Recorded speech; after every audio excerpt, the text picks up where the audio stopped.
Imaginez-vous dans un nouveau restaurant fraîchement ouvert. L'accueil est plaisant, la déco sympa et les plats sont succulents. Vous en parlez à des amis, ceux-ci sont ravis. Eux-mêmes vont conseiller ce resto à des membres de leur famille, à des amis et autres collègues.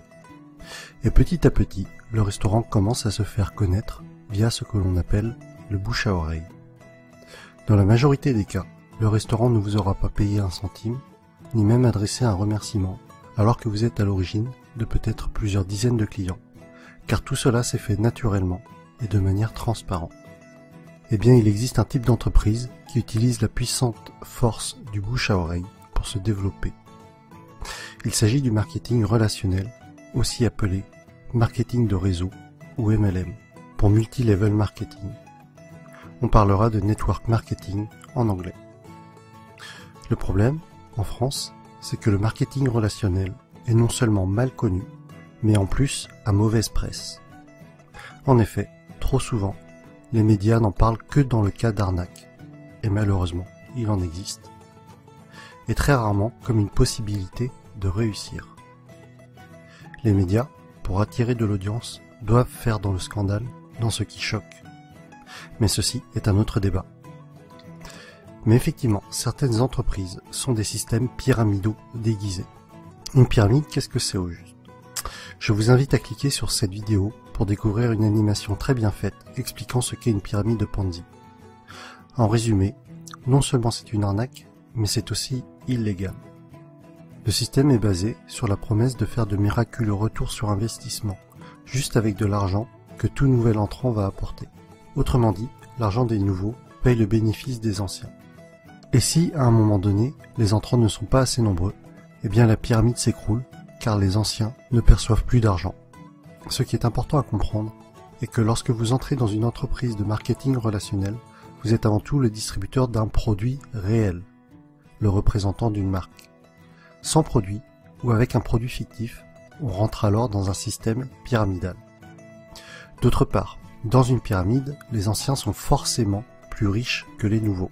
Dans le MLM, même si plus vous rentrez tôt, plus vous êtes avantagé, cela ne garantit pas du tout votre succès. Un nouveau filleul peut très bien mieux développer son affaire et faire mieux que son parent. Ainsi, dans une entreprise de marketing relationnel, tout le monde est au même stade au début, mais plus elle va grossir et plus elle va avoir d'impact et être puissante. C'est vraiment la force du réseau qui fait qu'une MLM est puissante.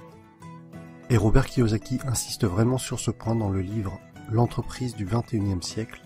Le pouvoir n'est pas dans le produit, mais dans le réseau.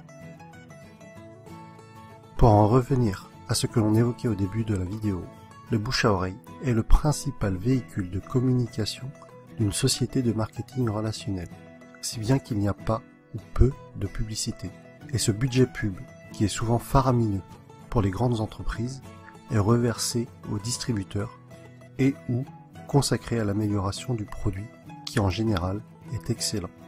Lorsque vous vous lancez dans le MLM, vous êtes parrainé par une personne et ensuite c'est comme si vous étiez votre propre patron et que vous aviez créé votre entreprise.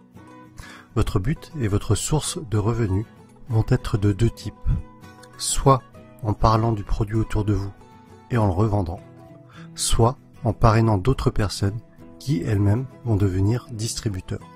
Ainsi, le plus efficace est pour que votre entreprise soit réussie, tout ce que vous faites doit être duplicable. Votre filleul doit avoir les outils pour développer lui aussi son réseau. Dans tous les cas, ce qui est important à retenir est que le succès est partagé. Si votre filleul échoue, vous échouez d'une certaine façon. Votre succès est complètement tributaire du succès des personnes que vous aidez, de vos filleuls et des filleuls de vos filleuls. L'accent doit être mis sur le déploiement de votre réseau et pas sur les ventes directes.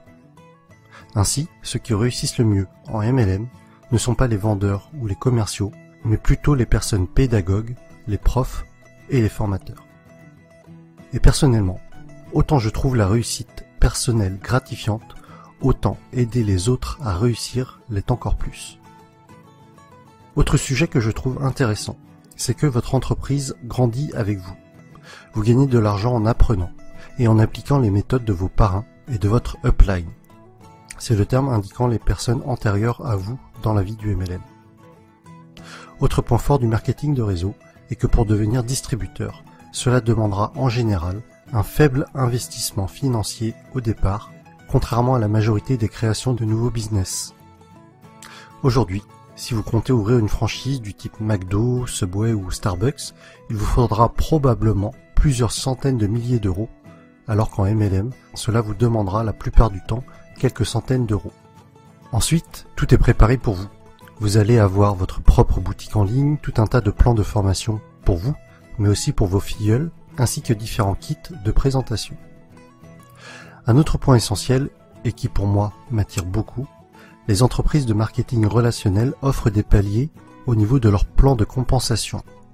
Pour être plus précis, à partir d'un certain nombre de filleuls, et sans compter les éventuelles primes bonus, vous allez toucher un revenu résiduel, encore appelé revenu hors exploitation, c'est-à-dire un revenu passif.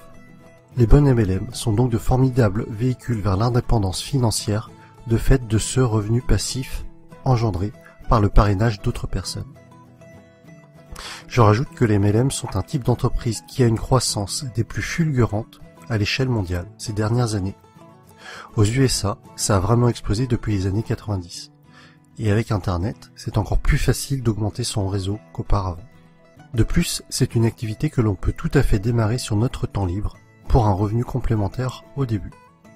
Il faudra alors se déclarer en auto-entrepreneur avec le statut de VDI, c'est-à-dire vendeur à domicile indépendant. J'insiste tout de même sur le fait de bien vérifier un certain nombre de points avant de vous engager dans une entreprise de marketing relationnel, afin de ne pas tomber sur une pyramide Ponzi déguisée. Voici le type de questions qu'il faut vous poser avant de vous engager dans une entreprise de ce type. Est-ce qu'il y a des bureaux réels? À quels endroits géographiques? Se trouve-t-il dans des paradis fiscaux? Quel est l'historique de l'entreprise? Quelle est la réputation de cette entreprise? Quels sont les avis d'autres personnes sur celle-ci? En conclusion, et si vous avez suivi mon défi personnel, je pense que vous commencez à comprendre pourquoi est-ce que ce type d'entreprise m'intéresse fortement. Travailler pour ses propres rêves et non pas ceux de quelqu'un d'autre. La possibilité d'avoir des revenus passifs avec cet objectif d'indépendance financière. Partager le succès. Vous savez, à la base, ma chaîne YouTube est quand même le partage des bonnes pratiques, d'idées inspirantes. Alors si en réussissant dans un domaine, j'arrive à aider d'autres personnes à réussir également, alors j'en serais sincèrement ravi. Autre point que l'on avait évoqué, c'était de gagner de l'argent tout en apprenant. Le message que j'y vois derrière cela est celui que Jim Rohn a souvent répété, que plus vous vous développerez personnellement, plus cela attirera le succès. Et enfin, des horaires libres. Cela signifie que je pourrais aller chercher ma fille à l'école. Et voilà pour cette vidéo sur le marketing relationnel. J'espère que le public francophone comprendra mieux ce qu'est le MLM avec cette vidéo. Pour ma part, il y a quelques mois encore, je dois vous avouer que je faisais partie des personnes qui rejetaient le sujet, ne comprenant pas en quoi cela consistait, et sûrement aussi parce que je ne voulais pas comprendre, et que je gardais en tête ce que les médias véhiculaient. Mais que ce soit Jim Rohn, Tony Robbins, Les Brown, c'est-à-dire tous les motivational speakers que je suis régulièrement, mettent en avant ce type d'entreprise. Et après mes lectures de l'entreprise du 21e siècle, de Robert Kiyosaki, et de 45 secondes qui changeront votre vie, de Don Fire, j'ai finalement changé d'avis sur le sujet et je suis décidé à me lancer. Vous retrouverez la suite de mes aventures dans le prochain épisode avec mon choix de MLM et les raisons de ce choix. Si vous aussi, ce concept d'entreprise est nouveau pour vous et que cela vous intéresse ou qu'au contraire, vous vous y intéressez déjà, mettez-moi un pouce j'aime, partagez sur Facebook et abonnez-vous. À bientôt!